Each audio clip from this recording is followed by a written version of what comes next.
Ladies and gentlemen, today's fun topic is through hull fittings and what happens when they fail. Went to use the boat on Father's Day this past weekend, and much to my surprise, there's water coming in the boat. Knew I put the plug in because it stopped to verify and double check that. Flipped on the bilge pump couldn't pump out water faster than water was coming in.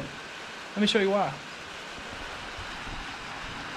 This little doodad is a through hull fitting. See where it's broken? Right there.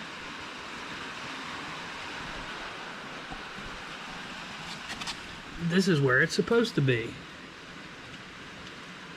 See what's wrong with that picture? There's the plug. Uh-oh, big nasty hole. This was still held on to the outside of the boat, so no problem. But on the inside of the boat, this was broken and flopping around with the hose still attached to it. Hence the problem. So this is what we're going to do. Completely ripped out everything in the side, in the back of the boat. There's all the bilge pumps and other pumps for everything else. It's raining a bit now, so that's why there's water dripping in and dripping out. So I'm trying to do the best I can with what I have. This boat's old, so I've worked on it quite extensively. Had a big old gnarly nasty aluminum gas tank in here. I'm gonna take that out and give me some plastic ones that are easy to take in and take out in case I get bad gas or something. There's that contraption there, piece of junk, piece of crap.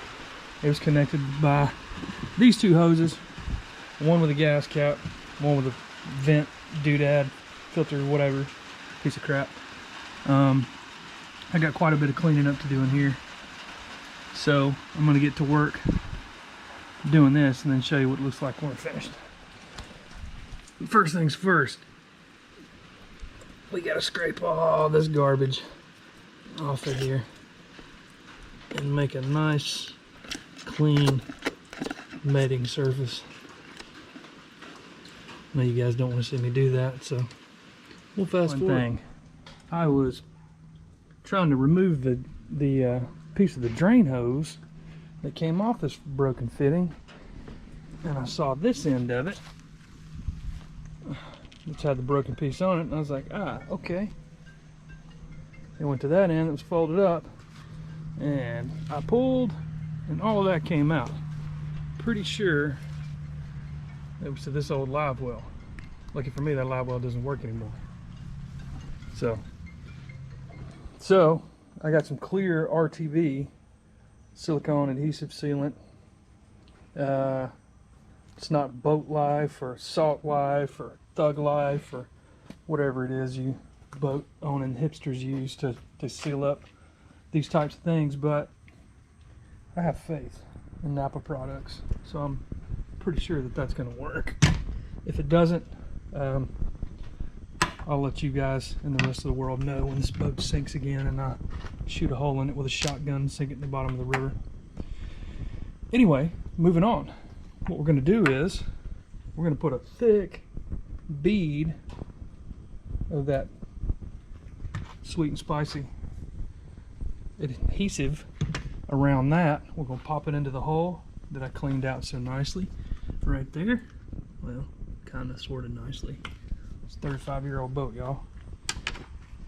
And then we're going to pop that through the hole, squish out some of the good stuff around the top part right there. Then we're going to run it in, pull it tight, pop the drain hose on it, rock and roll. Okay, got her installed. Got a bead of silicone around there and squished out, and then I kind of pressed it down a little bit. Got it a little more even. Try to make it look a little better. I suppose it's raggedy, but put the nut on there. Just hand tight. And go crazy with it. Hopefully it stays on the boat the rest of the time we're on the boat. Now we have to run a new drain hose under there to come out to here. You can see that there. So I can have it. Now that we got the hose ran, the new hose is coming out right there to go on the new nice pretty spigot. We got to figure out how to put new gas tanks in here. So I'm going to position one battery box over here, one battery box over there, and then I got to figure out the tank situation in the middle.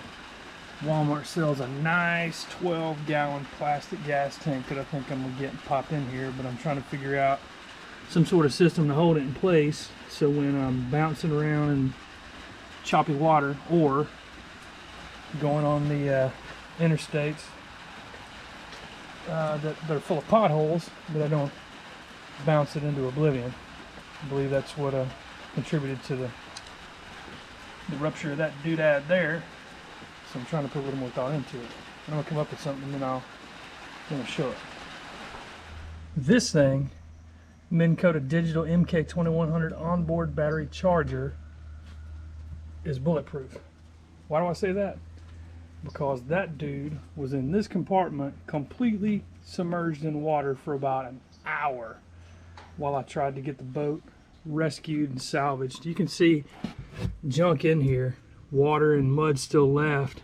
I was sure that this thing was smoked, but I let it dry out, hooked it back up to the batteries, plugged it up, and it's charging.